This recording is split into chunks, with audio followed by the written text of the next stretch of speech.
Hello, my name is Eliza, and this is my Physics 2 Lab 3 bar magnets.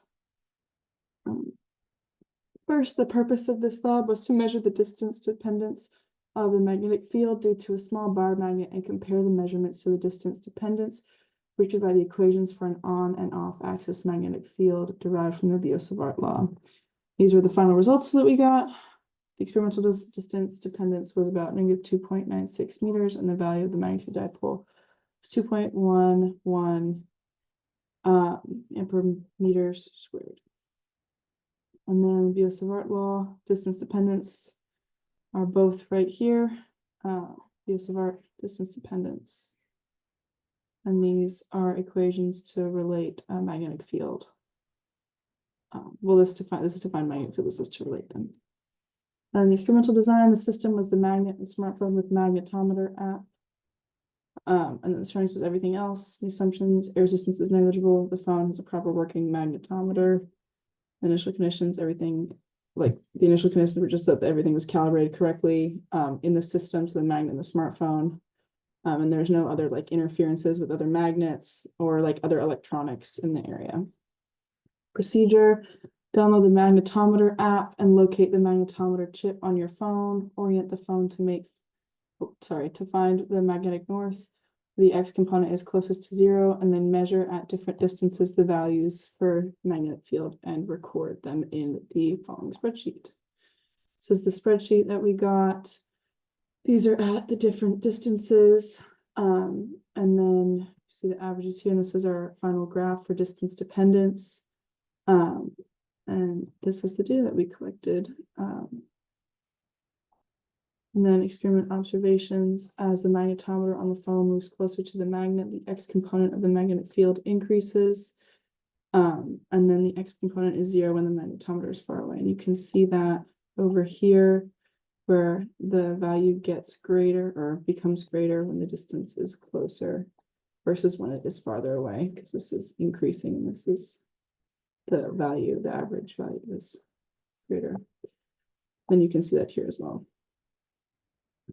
Sorry. This is also where you have the 2 meter sticks across and you move the phone off the axis. And then calculations are calculated. This is to find the distance dependence right here. So we use the distance dependence equation. This is to find the magnitude of the magnetic field right here. And then we come over here into our computational model. And this finds just the R vector between the magnetometer and the magnet. So obviously this finds magnitude, and the normal vector, or the unit vector, excuse me. And then this finds the magnetic field using that same equation, the Biot-Savart law. And then over here, we have each arrow that you'll see. Hold on, let me just show you really quick. We have each of these arrows, and there's one back here as well, which are all calculated right here.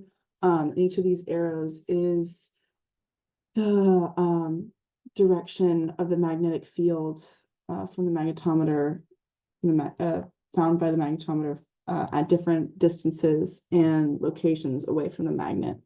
So you can see on the perpendicular ones, which I'll show in the image later, and then this was on the axis, so parallel.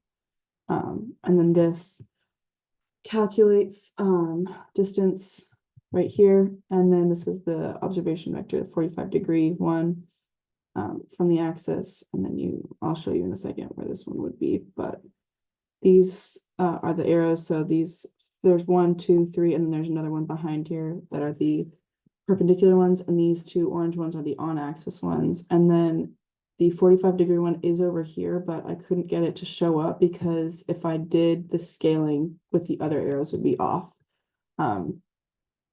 But just know that it's right here and it's pointing this way, like up to the top right of the corner. These are all the values that we got from this code.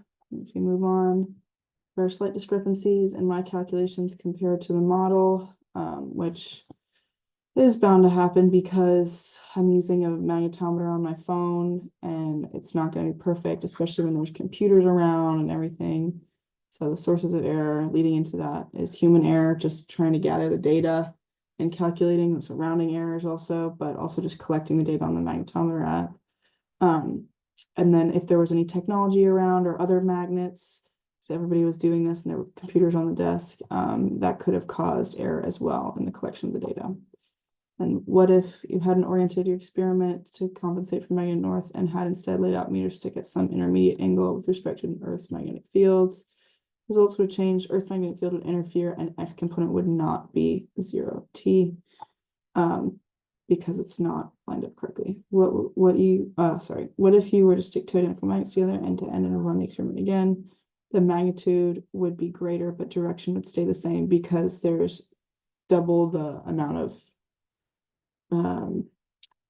like field, like the charge that would be on there because there are two magnets, and they would orient themselves the same. It would just be double the amount. Thank you for listening. That is the end of my presentation.